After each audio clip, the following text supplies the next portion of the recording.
Hello everyone. The title of today's talk is What to Do When You Don't Know Anything. Like really, you don't know anything.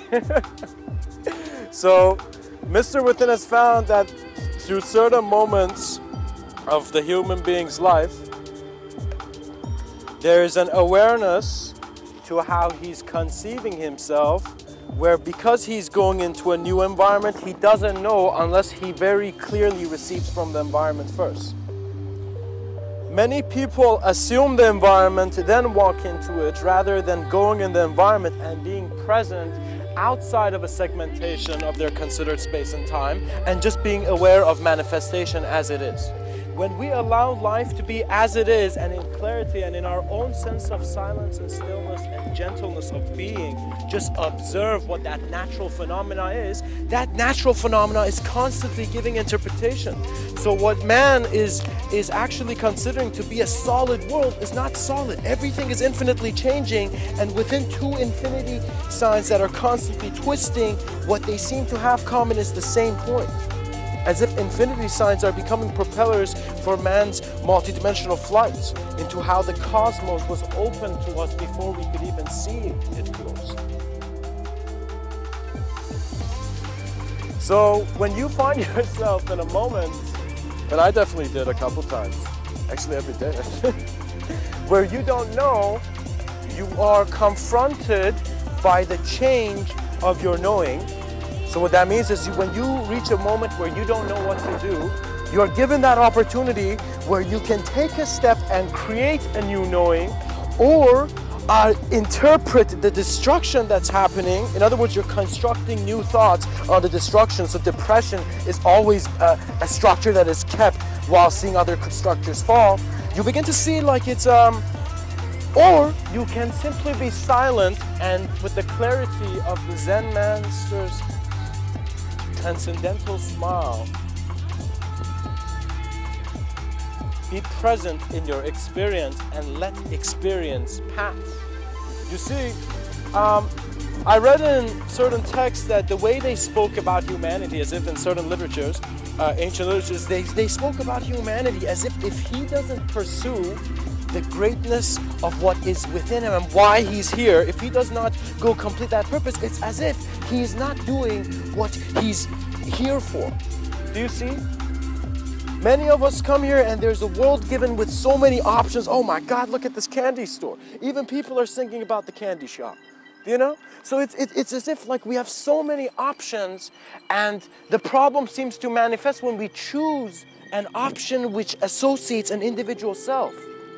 So as if many people are living with considerations of, oh, this is who I am. But what is the point of that when you can also conceive a future? Do you know? That person telling you about their past is also doing it in a present new moment. And so novelty does not ignore the environment that is an aspect of man's mind in which a body is manifested within. When you see the awareness is within something, it is not suggesting, it's suggesting that it is absolute. It is touching the core of existence. That means I might not have the words to explain the absolute, it may seem at times, but the minute I go to an experience beyond space and time, I am the absolute experience. So there is no explanation.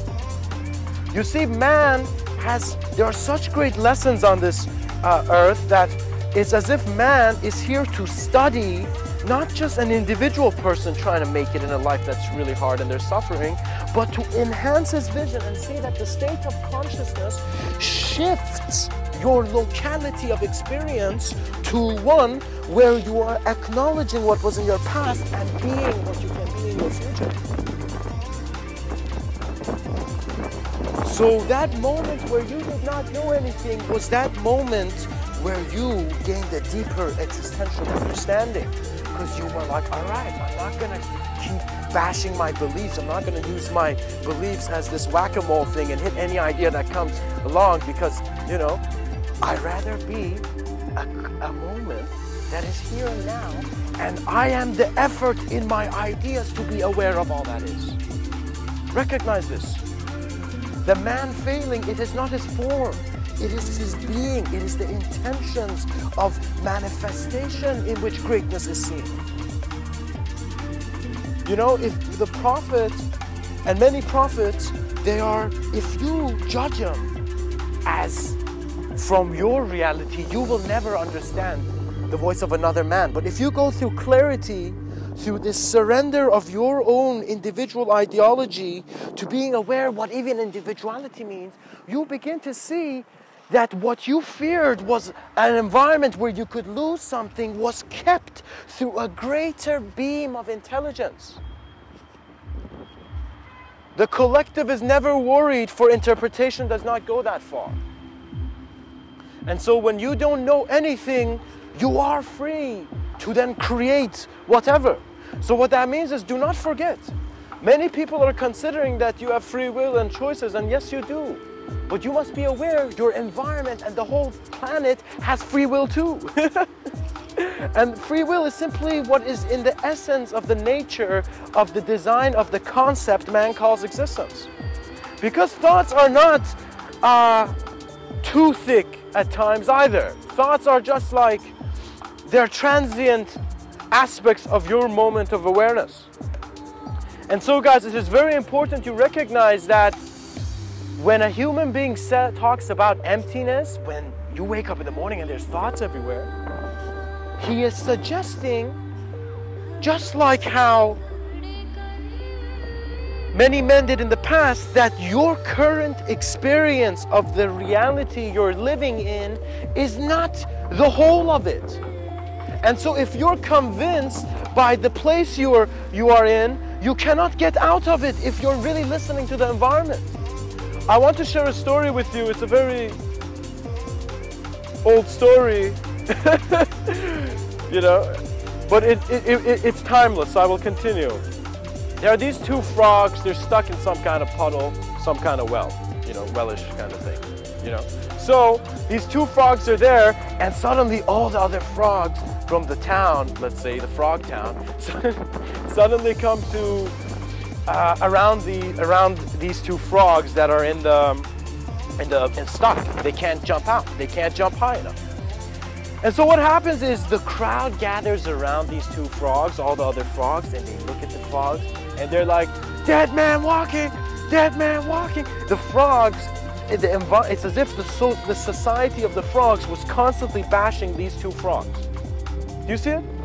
There was no love coming from the external.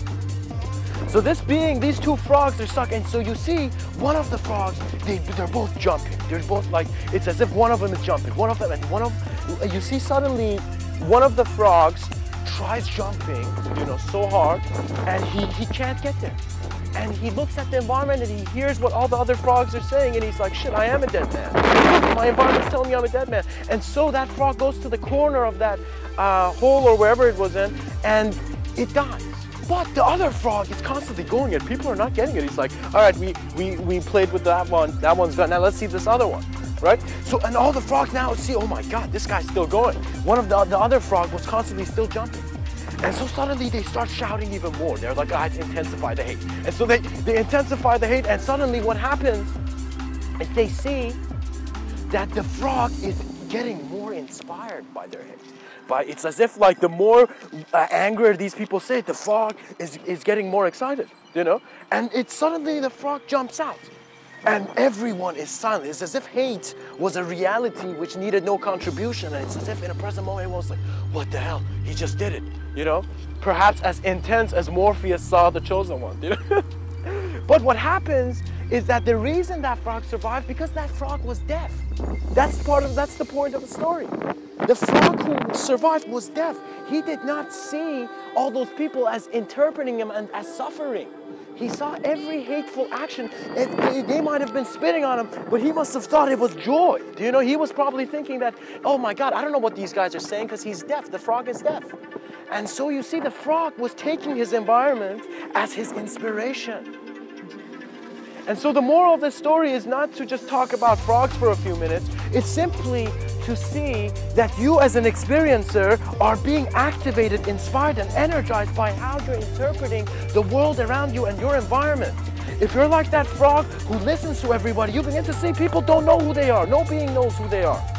Okay? But they are having moments and experiences of knowing in certain considerations and certain templates of reality. Do You see this?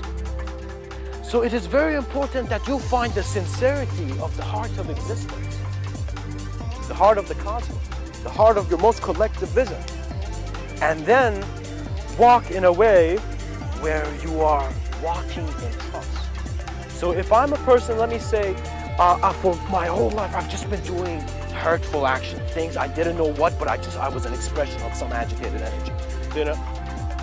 Now let's say I come to a moment and I'm like, all right, I still have some time to live. Let me see if I can fix it. I would tell myself, and I would see that it must come from a moment within the human experience where the human being gives its experiential intelligence a moment beyond human ideology.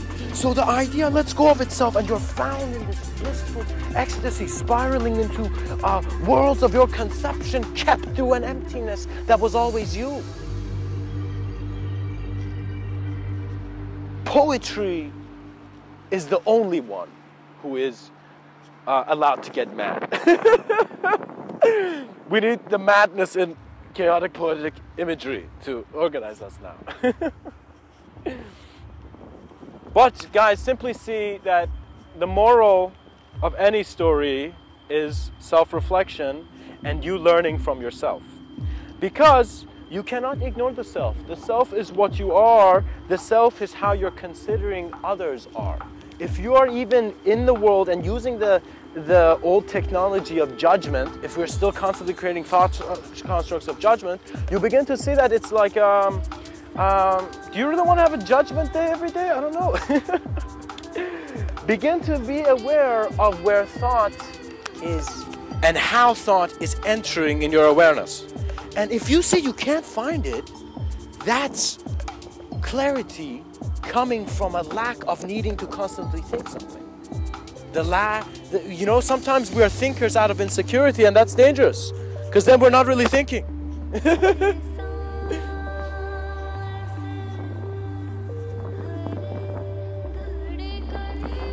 You could see that mankind is a human form, human life form, and this human form has a self-awareness within. There is some inspiration, some divine attention, some existential life force in it that is making it self-aware.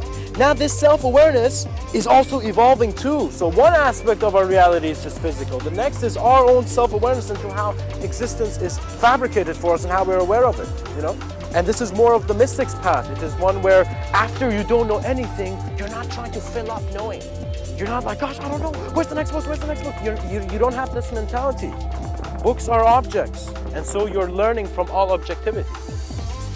Words are inspirations gotten from your multidimensional intelligence of how you're extracting objectivity into greater meaning as a being.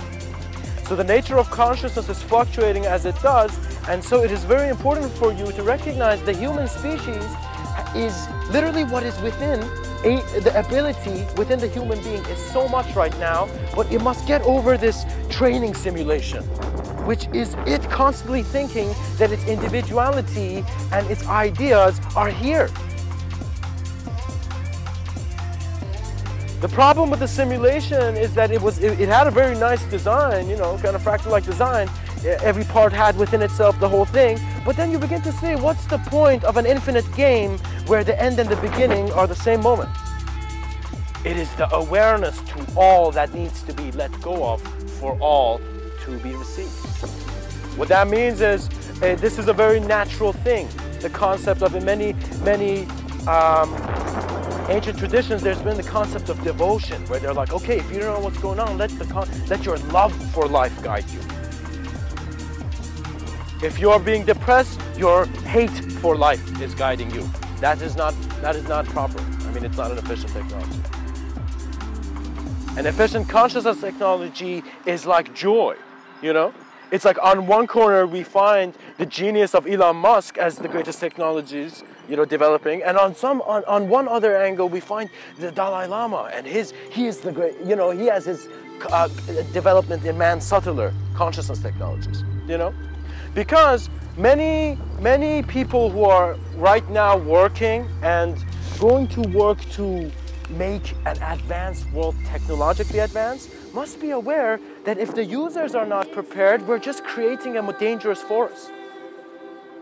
The users of technology must reach a certain state of consciousness for the inspiration of that greater consciousness technologies to come. So man must not travel right now. Man is in a sense not, I mean, even though we should go try to see what's on, you know, Mars and whatnot, and I recommend Elon Musk to continuing his endeavor, but at the same time, we need to be aware of the state of consciousness of the individual human being and what it means as it transcends. So what that means, some human beings, you know, think about work tomorrow. Some human beings are thinking about what is making this human being work. Where is the next vision of man heading? And so this transcendence requires treasure revealers to come and ground these renaissances. A renaissance means that you have one intention within you and you know of the manifestation of what you are here to do to such a degree that you need no thought. You are just gravitating towards it with every step you take. And you're gentle in allowing reality to transition and you're untouched by definition. What that means is perhaps some generals of man, or that moment in that movie where I think it was Attila who was in this cage and he was trapped. He was in a state of consciousness where it was as if he was not trapped. He was just planning on what was going to happen. Do you see? The human being has great potential, and right now every human act should inspire. Do you know? If you're wondering how to be a good person, be an inspirational one, because inspiration means breaking the ideas that are suggesting it's not inspiration. Inspiration means being so honest with life that you never need a single word and you can walk in your experience and comfortably see that the life around you is the life around you. And so, what you can do when you see you don't know anything is to see that you have always been breathing and that you have always been present. And that as you are, and in this presence you trust this life form, you are gently recognizing that everything else outside of your individual idea is your observer. So once the individual idea fades, you are observance. So the life form looks at its life, so the formed idea or ego or shape or any individualization looks at the life, and as it self-reflectively looks down, it's as if the caterpillar knows, like, oh gosh, butterfly time, and he just goes into his cocoon and then comes out as the greater state of consciousness he's in. So man doesn't have a cocoon, we're not caterpillars, but we go through self-conscious. So suddenly you see that it's as if like once the thought gets agitated, then the being just kind of slows down, becomes silent, becomes gentle, and looks deeper at life. And as he looks deeper at life, suddenly that depth reactivates inspiration because the vision of the person is different. So what that means is when you sit down in the forest, silently, in a very still and gentle manner, and you just experience that moment in your life, then after that you will see that your thoughts are less towards individualizing or desiring things that much. So what that means is when you're walking in the park, if someone came and said, hey man, you want $1 billion? You would just hear it as sound and you would comfortably walk it, continue your walk. Do you see it? You're not tempted by worlds that you don't know but you can know. You are more grounded in the absolute reality that is your presence, which is within the presence of the cosmos. As man becomes gentle and his eyes become more compassionate, he will existentially receive and in a very treasure revealer-like attitude bring forth the creativity, the knowledge, and the catalyst needed to come out of that higher state of consciousness. What that means is you as a being just need to reach your peak of harmony and just gentleness and awareness to the flows of life. In regards to a collective consciousness, you'll begin to see your existential allowance was your whole world allowing you to exist within. And in that allowance, the divine had to only be inspiration. There is no truth aside from divine inspiration, because man cannot know the truth unless he has clattered this staircase of existence. And it is an existence of thought too. We're not just physical beings. So it's as if I thought that we're just physical beings for the most of my life. Not for the most of my life, actually. I can't say that. I was more convinced that the physicality of this reality, my external reality, needed more handling. I didn't even know there was an internal one. I wasn't even conscious of it. But when I did, I realized there wasn't an internal one because there had always been. The internality is based on how the externality is projected. So how you enter the room, you're kind of, let's say you just walk into a room and you suddenly see it's the wrong room, but you're in the middle of that room and you see, you have some remembrance that, all right, maybe I'm not in the wrong room, right? Existentially as a being, you have that to your sense of collective consciousness, to your greater sense of absolute being, with all that is. And it's all found in your moment. So your intelligence is not becoming too much the imagery of life sensitive, but or ego sensitive. It's becoming momentary sensitive, where you're not carrying books of data or a file cabinet in your mind, but you are constantly being aware of present existence and what infinite projections are within you.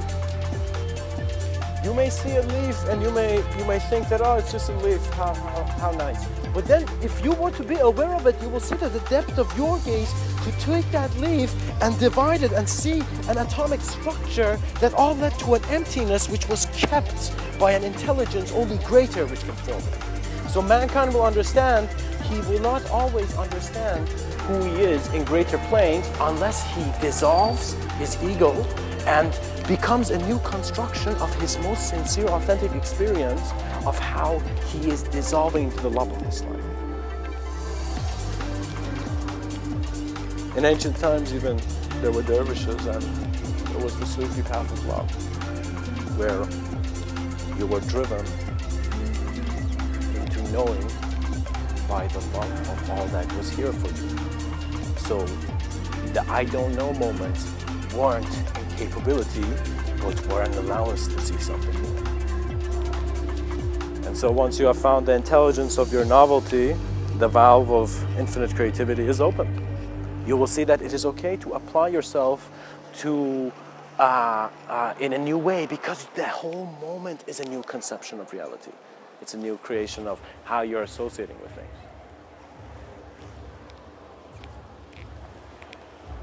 And they said, know thyself. Well, you know, let's say you did. And so now you know yourself. What do? Let's get some new renaissances going and really see how far mankind can see.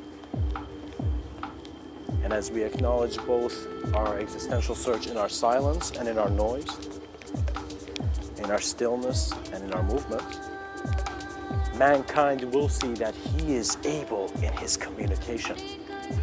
You have nothing alone, for it is the communication of the world that shows how, when things integrate, greater achievements can be done. When you begin loving the people around you, you can work with them in ways that are beyond conception.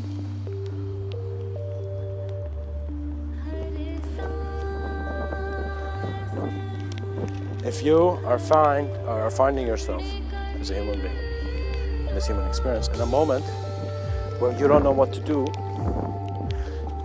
let me just give you some advice that was given in the past in regards to wisdom. It's just ancient wisdom. I mean, it's just something, you know it, that's it. And you might even know this naturally, but I'm going to communicate it so we consciously establish it here.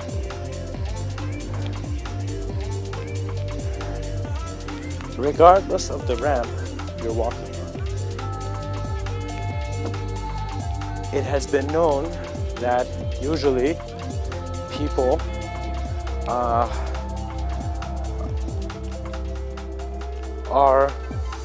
more oriented based on what is out here rather than being oriented with the moment that is holding all your out here and externality in the present. So when you begin to see the story of your life change, not because the character's doing something, but the setting of the story is constantly changing, you begin to see that the storyteller has always spoken through you. And so a prophetic man was simply the prophet of his state of awareness. And all men were simply voices of their state of awareness, and in some you could see in their eyes that they had touched the infinite. For as if the presence of the being was not here, and that's why he was so graceful. As if we were not ignoring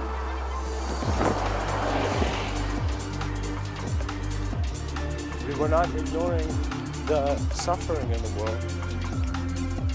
It's just that the being was situated in a reality where internally he was peaceful. So when beings in external reality take an existential responsibility in exploring their internal reality, they find themselves within an unspeakable moment and an undefinable moment, which is your awareness to what consciousness is beyond the framework of time.